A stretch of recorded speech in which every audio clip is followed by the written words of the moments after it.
Good afternoon. November this year marked the 25th anniversary of the Disability Discrimination Act, an act that brought more rights to disabled people than we had ever had before. This year also marks the 30th anniversary of the Americans with Disability Act, an act across the pond that helped people like me in the United States. Those were two landmark pieces of legislation which changed the rights for people who were disabled in a way that we could never have dreamt of.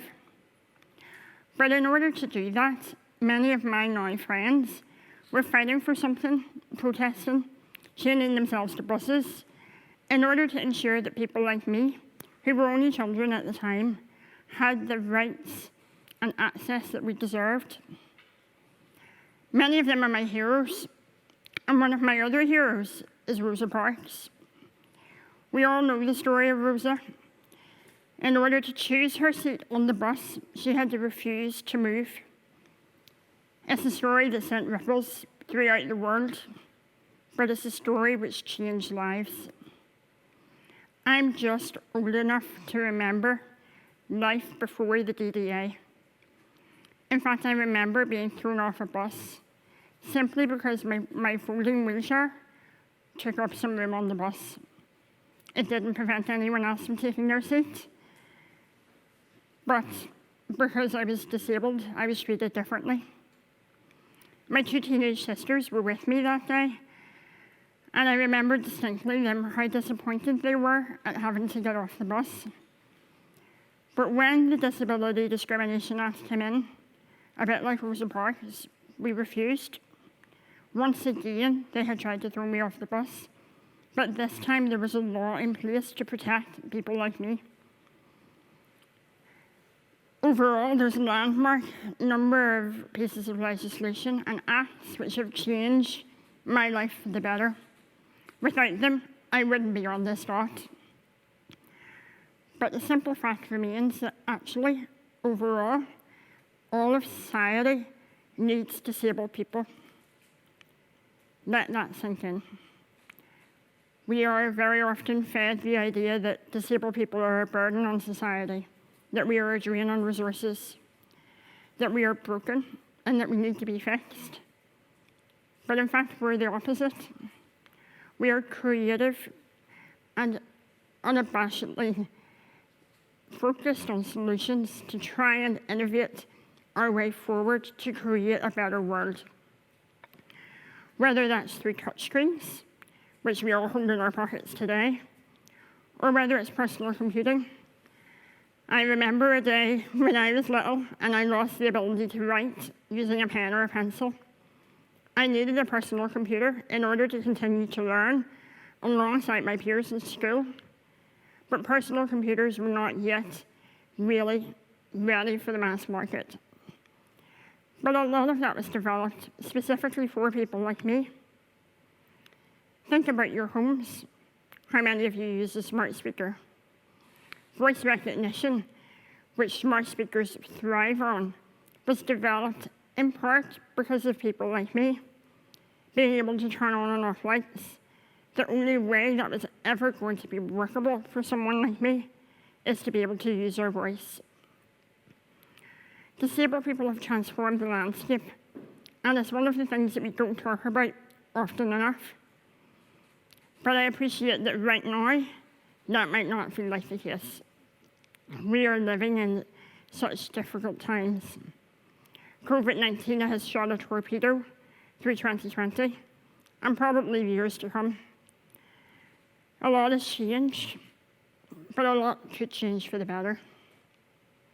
We have all had challenges this year, whether it's back in lockdown, back in April, and think back to that time.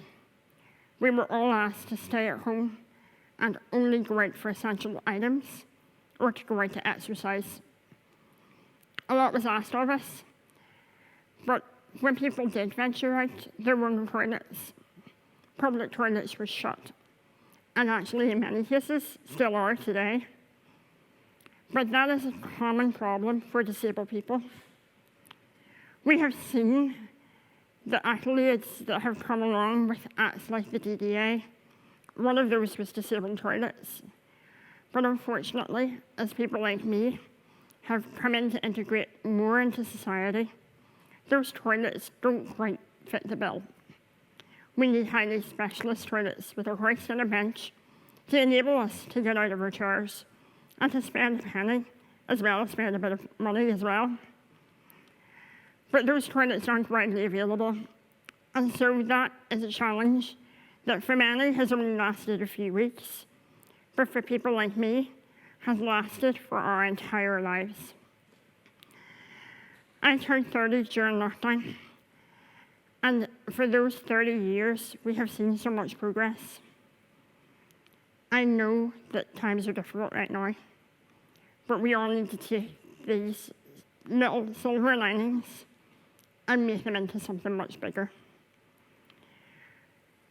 We have really seen the benefits that COVID brought in a roundabout way. We've all been able to spend more time with family. We've been able to balance our work and our life better. We've had more adaptations from our employers and from education as well. We've all benefited from that, but those are all adjustments that disabled people have been asking for years. We're delighted that COVID made them possible, but as we move into a new normal, we do not want them to become impossible again. Just like the DDA brought us things such as lifts and ramps, better toilets, bigger changing rooms, and flat access to places like supermarkets. That has revolutionized things for everybody, but so too can COVID. We have to look at all of these things that have made our lives so much more enjoyable at such a difficult time and really take them. They are laid out for us on a golden platter. It's time for us to take them. But it's not just people like me that need to take them with two hands. It is also non-disabled people. We work together for our mutual benefit. Disabled people contribute millions of pounds to the economy every year. But so do you. We need to work together to make sure that those realities stay reality. Moving back to an old normal is not what we should accept.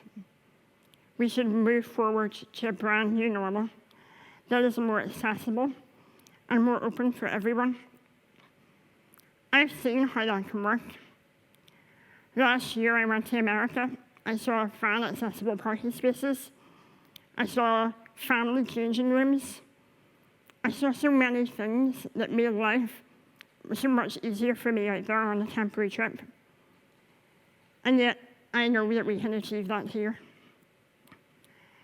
What the world needs now is for us all to work together. But most importantly, what the world needs now is a new normal that is more accessible for disabled people, but is also more accessible for all of us. And in fact, this marks a new frontier for disabled people, a new frontier that will really open up the floodgates, a new frontier that we all deserve. And at the end of the day, what the world needed for disabled people might just be a lockdown. Thank you.